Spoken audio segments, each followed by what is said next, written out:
Texas Tech men's basketball is officially back, as is Lady Raiders basketball, and there's no better place to get your Texas Tech men's basketball and Lady Raider basketball updates than right here on the Back to 12 podcast channel. Be sure to hit that subscribe button to stay in the know all season long on not just basketball, but everything Texas Tech athletics right here on the Back to 12 podcast channel. All right, let's jump right into this as some pretty substantial news came out from Texas Tech football, but we also had the tip-off of the Lady Raiders season as well as Texas Tech men's basketball. We'll get to basketball here in just a second, but really the big thing that stood out from this one, and you can see it in the thumbnail of this video, Behren Morton will miss the game against Kansas this week due to an ankle sprain. Joey McGuire confirmed that at his weekly press conference to set up the week for the Kansas game. This is what Joey McGuire said. He expects Behren Morton to be out, which means, well, he's probably not going to play, considering that he said both Shough and Donovan Smit split first-team reps, and Behren Morton did not practice in the first official practice of the week for the Kansas game. Now, there is some good news for Texas Tech football and the offense, as they are expected to get back starting right guard Landon Peterson as well as right tackle Monroe Mills against Kansas. And now some may say, what kind of difference is that going to make? Well, hopefully a substantial one on that right side. Monroe Mills was arguably your best offensive lineman this year outside of maybe Dennis Wilburn before he got hurt. Now, obviously, you don't know what's going to happen when he comes back, but I do expect him to still be a solid contributor on the offensive line at that right tackle position.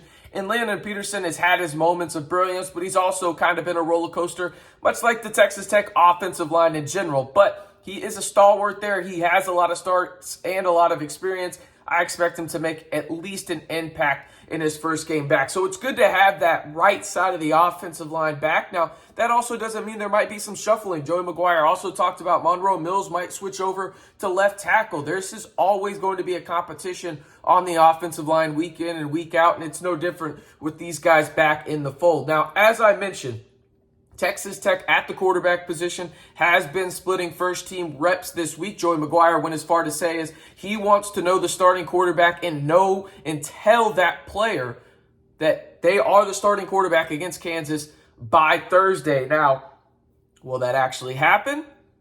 It's a good question. Who knows? But it will be Donovan Smit or Shough. I want you to answer this question in the comments for me. Who do you want to start against Kansas? Who do you want to be QB1 while Behren Morton is out? Type D for Donovan Smit or T for Shough. Let me know in the comments below. Joey McGuire didn't stop there, but he was asked about the officiating of the TCU game, and he went as far as saying this: there were parts of that game that were extremely tough to deal with. He was also asked how many plays did they send into the Big 12 to have them review, and he says it was more than usual when we sent them into the Big 12. He also mentioned that the Big 12 does a pretty good job of getting them back the feedback that they want. And listen, this is one of those things where I get it. A lot of fans are like, well, why are they doing this?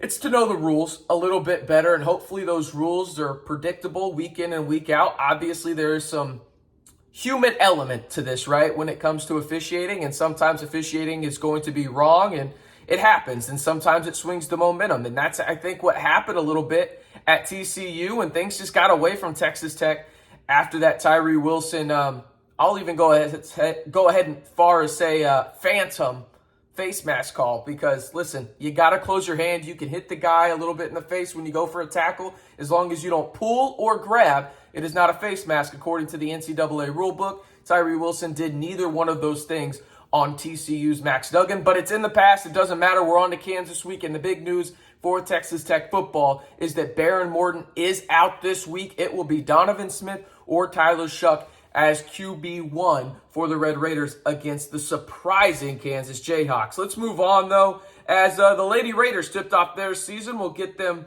their due real quick here as, again, solid win. It looked a little sketchy there at first for the Lady Raiders, I'm not going to lie, but they ended up beating Texas A&M Corpus Christi 69-49. A lot of youth movement going on for Coach Gerlich and Crew. Had a couple of starters out, presumably, and Breamber Scott, as well as the #1 transfer in the country. So kind of got to reshuffle things a little bit, was a little bit murky there early on, but really hit their stride late in the second quarter when they went on a 14-0 run right before half. So really good stuff from the Lady Raiders to kick off their season. I guess I should say tip off their season. This isn't football. What am I doing? All right, on the men's side of things, they beat Northwestern State 73-49. And listen, the major takeaway in this one has to be the three-point shooting, right? This was the thing that everybody was talking about all offseason was it going to be okay to take away a little bit of that length for better shooters? And well,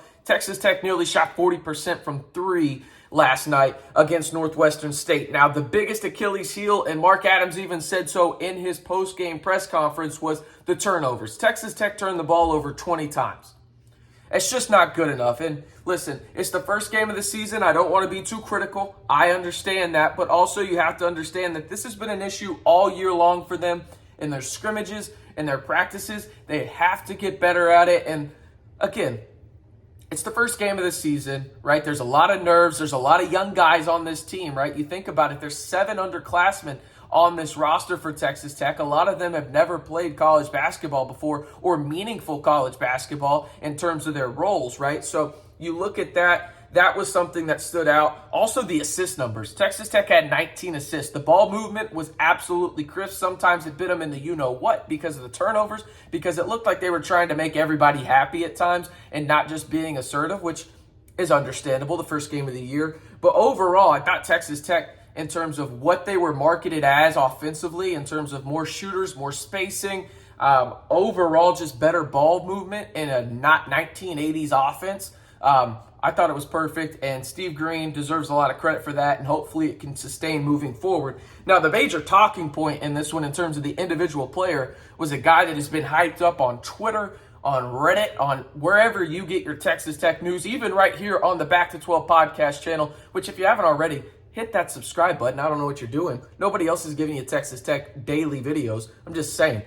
But Daniel Batcho, I mean, let's ride. His first career double-double comes in game number 1 of the 2022-2023 campaign. He had 12 points, 10 rebounds, but the thing that stands out to me the most is he had 4 assists, okay? Listen, was Daniel Batcho overhyped a little bit this offseason? Probably a little, but let's face it, he was the best player for Texas Tech this offseason. And I'm not trying to, overhype him or anything like that. And I get it. I just said, was he overhyped a little bit?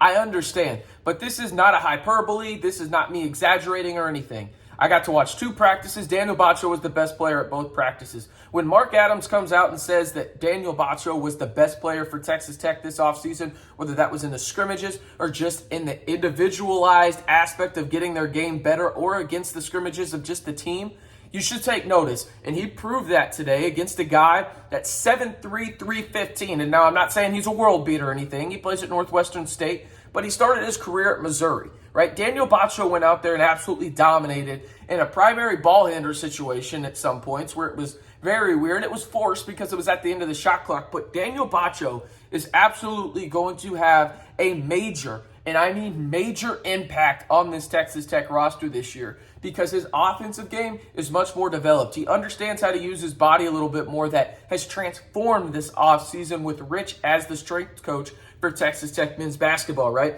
So you look at what Daniel Batcho has done to get better, and it's going to translate to the Big 12. This was a great first step for him. And listen, he's not going to have a double-double every game of the year, but he is going to be a key player if Texas Tech wants to go where they want to go. And that's it. That's in Houston, that last final weekend of the season. Also, guys that stood out, it was really just spread out, right? Like, he got some guys in there. He got freshmen and Pop, who had 5 turnovers, but I would attribute that to just the jitters and trying to get everyone involved. I actually kind of want to see him shoot more. He only had 4 shots. I thought him and Devion Harmon played really well together. Kevin O'Banner didn't do much. He was 2 for 7, had 9 points, 4 rebounds, 2 assists. But that's okay. If you win these kind of games and you get the confidence up of the other guys on your roster, we know what Kevin O'Banner is. Get these guys that confidence boost going into a very difficult schedule when it comes to the Maui Invitational. And Well, we all know the Big 12 schedule